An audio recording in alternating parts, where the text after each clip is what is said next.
June 15th, 2025, Red River Unitarian Universalist Church proudly presented the Reverend Dr. Mark Y.A. Davies on the topic of collaboration.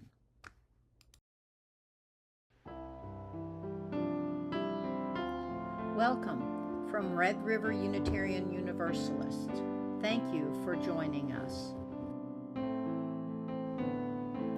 The religion we practice in this church is centered in the here and now, rather than the hereafter. It is more of a thinking kind of religion than a believing kind. It is governed more by reason than by tradition, more concerned with the present than the past. It is concerned with getting the most out of life, with living wisely and well. A major aim for us is continually expanding our understanding of life and ourselves. This church is a community of people who share in the free and open search for a level of understanding that will enable us to be more fully and effectively alive. The church does not tell us what we must believe. It stimulates us to think. It supports us in our search. You are welcome to join us. Our centering value is love, with transformation, generosity, equity, interdependence, justice, and pluralism.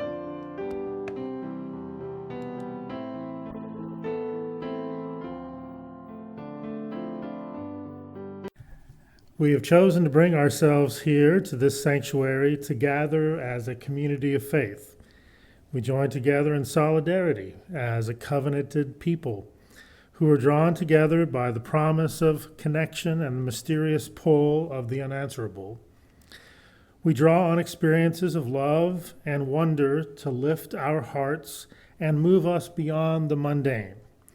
As seekers, wanderers, appreciators of nature, connoisseurs of curiosity, and creators of connection, our paths have converged today so that we might become present to the Spirit.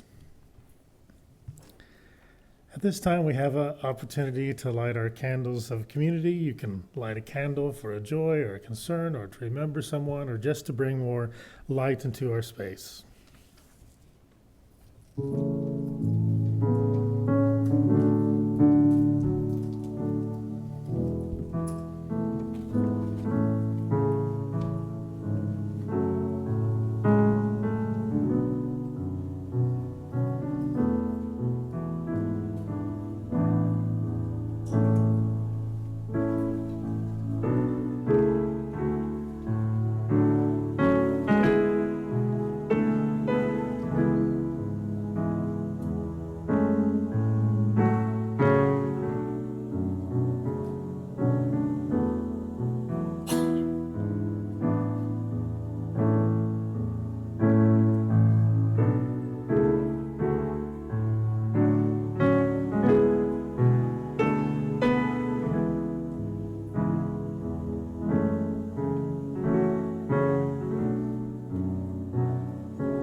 Let's stand together in body or spirit for our chalice lighting and our spoken affirmation, and also the lighting of the peace candle.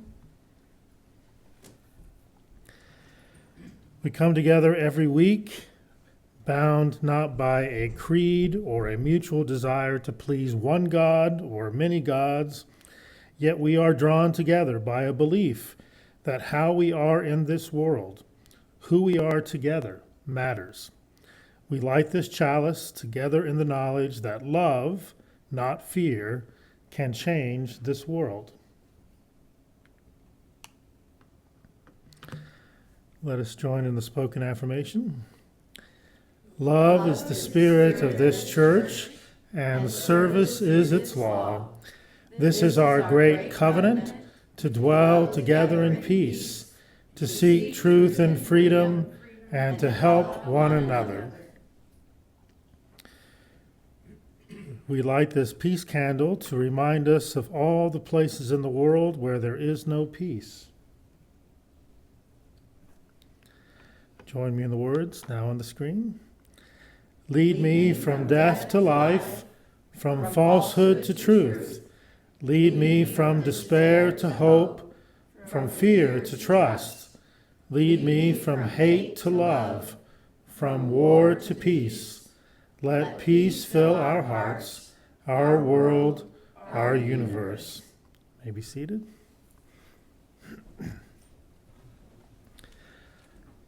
Our opening thought this morning comes from Parker Palmer, from Let Your Life Speak, Listening for the Voice of Vocation.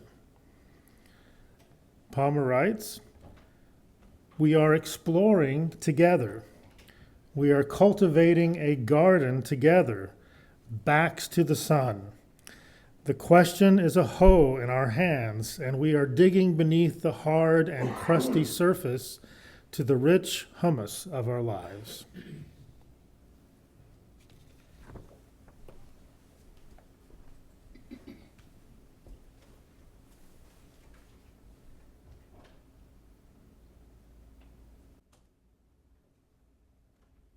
Gather in peace, gather in thanks, gather in sympathy,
nice photos along with that song. Our next reading comes from Bill McKibben, from an interview of him. And this is titled, the interview came under the title, Be a Little Less of an Individual. McKibben says, I think it took the movement a long time. The movement he's talking about is the climate movement, climate justice movement. I think it took the movement a long time to understand that as important as individual action is, it is not the way that we're going to solve this crisis. We're way past the point that you can make the math work one Prius at a time. So I think my mantra in the most recent years has become, the most important thing an individual can do is be a little less of an individual and join together with others in movements large enough to make change. We don't need everybody in the same place. We don't need 51% of the people all the time. We do need some strong segment of the population really engaged in this fight and working hard. For our meditation this morning, we're going to be hearing the words of Len Cox, Bring Us Closer to the Earth. And if you're like me, who've been stress driving for the last 2.5 hours in the rain, might be good just to take a moment to relax. Put your feet squarely on the ground and take a moment to simply breathe in and breathe out. Breathe in and out.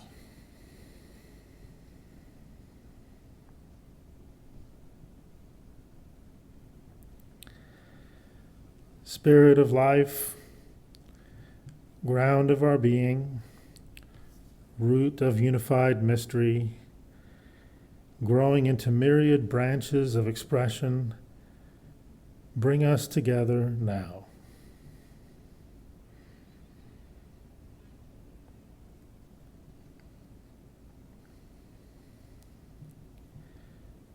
Bring us close to the earth, ear to the whispering grass, quietly, attentively, waiting with slow breaths.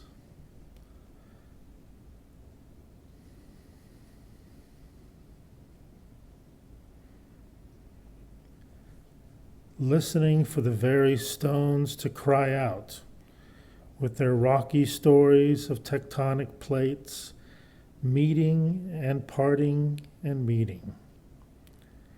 Their mineral memories of Hadean days, molten rocks flowing and joining. Their ancient legends of stars born out of the collapse of other stars.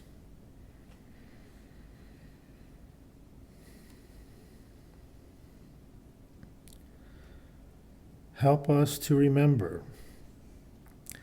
Help us to piece together our oneness with matter, our oneness that matters.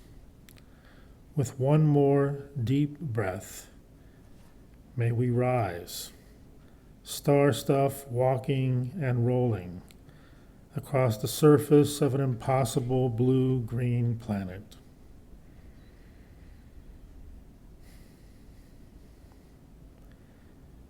May we join together to heal what is divided.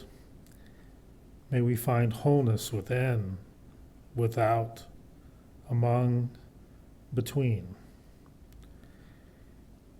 Eternal Source, Seed of the universe, help us to grow peace. So be it.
Our next reading is from the Nobel Peace Laureate Maria Ressa from her book, How to Stand Up to a Dictator.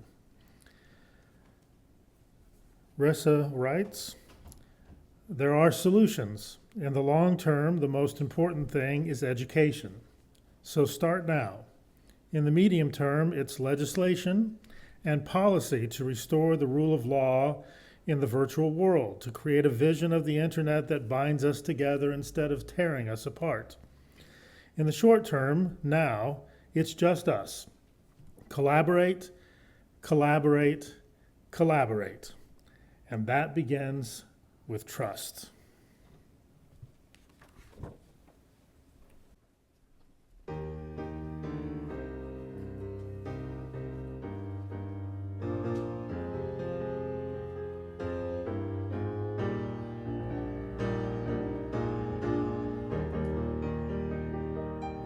We would be one as now we join singing our hymn of love to pledge ourselves anew to that high cause of greater understanding of who we are and what in us is true. We would be one in living for each other to show to all a new community. We would be one in building for tomorrow a nobler world than we have known today.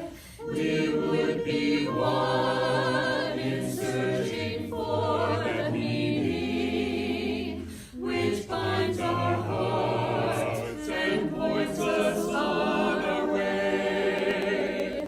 As one we pledge ourselves to greater service, with love and justice strive to make us free.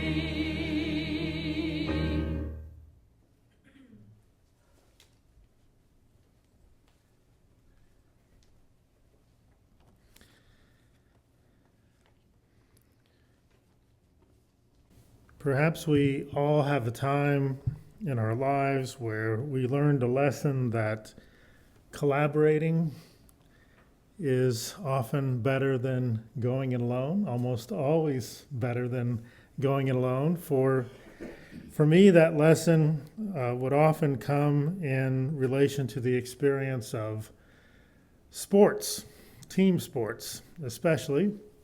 I played basketball and tennis and baseball, but got pretty good at tennis, not quite as good at basketball. But I do remember playing tennis. I had a really good doubles partner for a couple of years. We did really well together, and we would beat some other doubles teams where it was, I think, quite obvious that individually the other two people we were playing were better than us individually. They could beat us quite easily in singles when we were playing one-on-one with them, but when we played them in doubles, we often would win those matches against those better singles players because of the fact that we trusted each other, we knew each other, we had worked together, we collaborated together, we knew how to communicate with each other, and we were able to succeed in those doubles matches and get a pretty high ranking in the state. Same thing for basketball. There were times when I've certainly seen a basketball team that had less talent, perhaps less athletic ability, less physicality, but because they worked together, they passed the ball, they moved the ball, they were able to beat a team that had better athletes who were individually better basketball players, but as a team, the team that collaborated was able to win. Well, When it comes to the most important things in life, and sports are not the most important things in life, although when you're in them, they think it is so important. And for those of us in Oklahoma City, sports seems so important for many right now, given the NBA championships that are taking place right now with our Oklahoma City Thunder. But when it comes to the most important things in life, and those things that we have to face that are the most urgent challenges of our time, we cannot go it alone. Community and collaboration are key to our personal and our social well-being.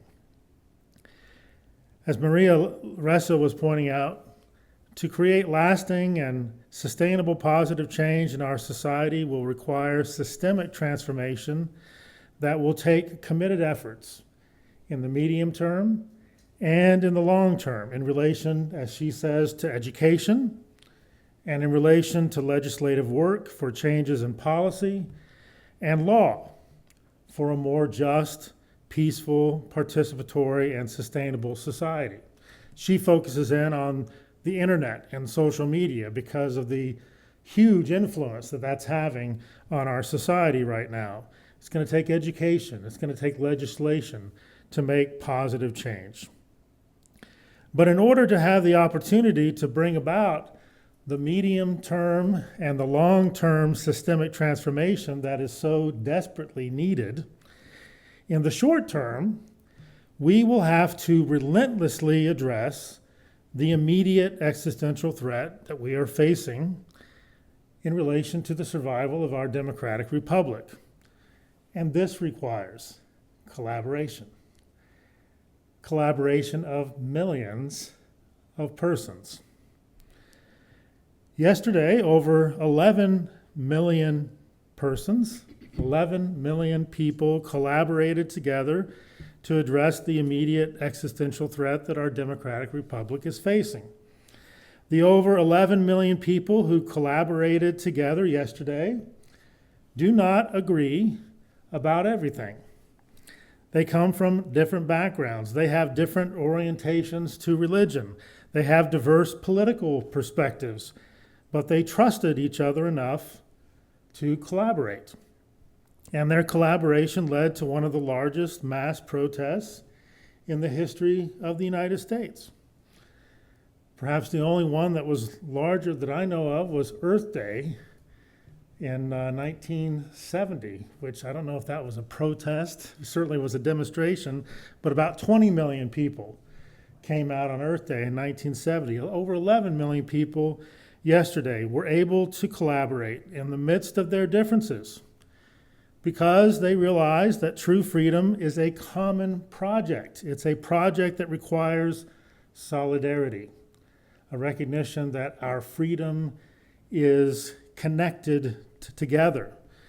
Your freedom is as important as my freedom. And if we are all to be free, we must be concerned about the freedom of each other. That's why it's a common project that requires solidarity, to make sure that all persons have the same opportunity to be free.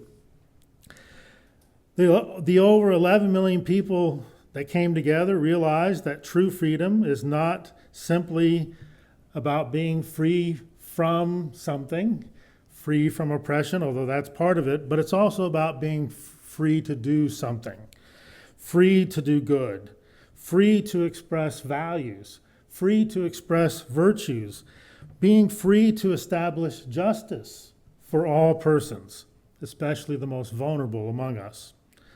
Over 11 million people were able to collaborate together yesterday because we recognize that we cannot stand alone.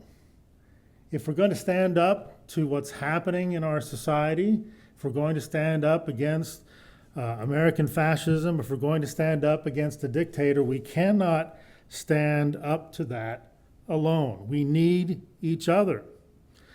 And if we continue to build a movement for true freedom, for justice for all, we will defeat American fascism together. The nonviolent collaboration against American fascism must be sustained over time. if we are to have any chance to save our democratic republic. The collaborative work will surely have its ups and its downs, and perhaps even significant disappointments. American fascism did not develop overnight, and it will take time and deep sacrifice to overcome it. If we are to fully overcome American fascism, we must collaborate together, not only to have protests, not only to have large events together, we have to collaborate together also to transform the conditions and the systems that have allowed American fascism to develop and gain strength and power over so many people within our society. One of the key factors that kept the United States from falling into fascism, or for that matter, communism or any other totalitarian system in the 20th century, one of the key factors that helped us from falling into those extremes was the development of systems and associations, unions, antitrust laws, labor laws, Social Security, a progressive tax system, state-funded education, civil rights laws. These systems, these associations that limited wealth inequality and thus mitigated against the extreme economic injustice that fuels revolution and populism. Think about the extremes that fueled revolution and populism in the 20th century. Many of them, if not most of them, were connected to extreme wealth inequality, or at least other conditions that were creating stress, that were creating desperation for a large number of people within society. So our ability to mitigate against that extreme wealth inequality for many decades, at least in the 20th century, may have been what saved us from falling into those extremes.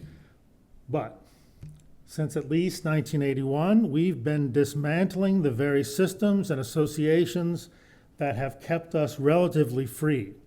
And now, under the mantra of making America great again, we are accelerating the wealth inequality that has led to the reality of American fascism that we are now experiencing.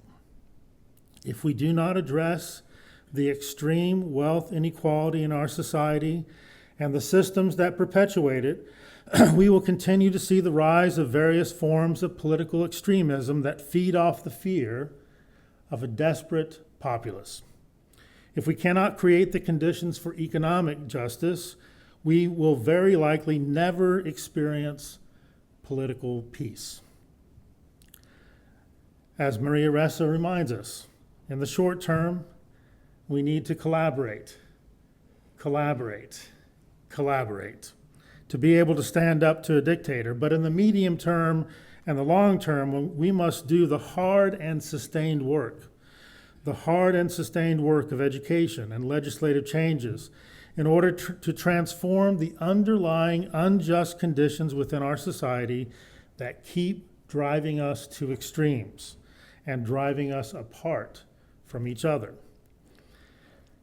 Eventually, we may find our way to a more just, more participatory, a more sustainable, a more beloved community in the future. But that will never happen unless we keep collaborating in the fiercely urgent moment that we are currently facing. We must continue to collaborate in this fiercely urgent moment. May we all have the courage and the commitment that we need to continue to collaborate, because we will not be able to do this alone. We will need each other. We can only do this together.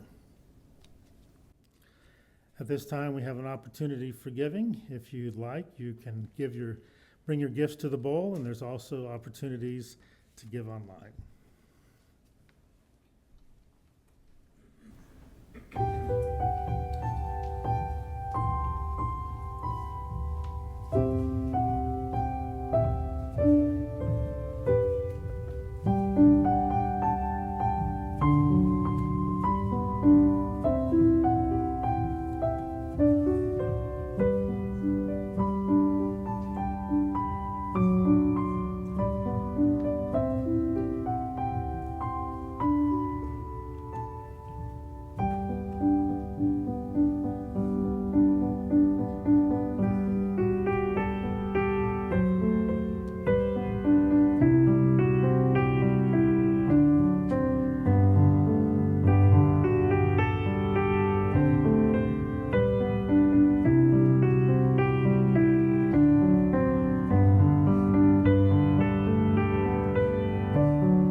Let's stand together and body our spirit for our benediction and the extinguishing of the chalice.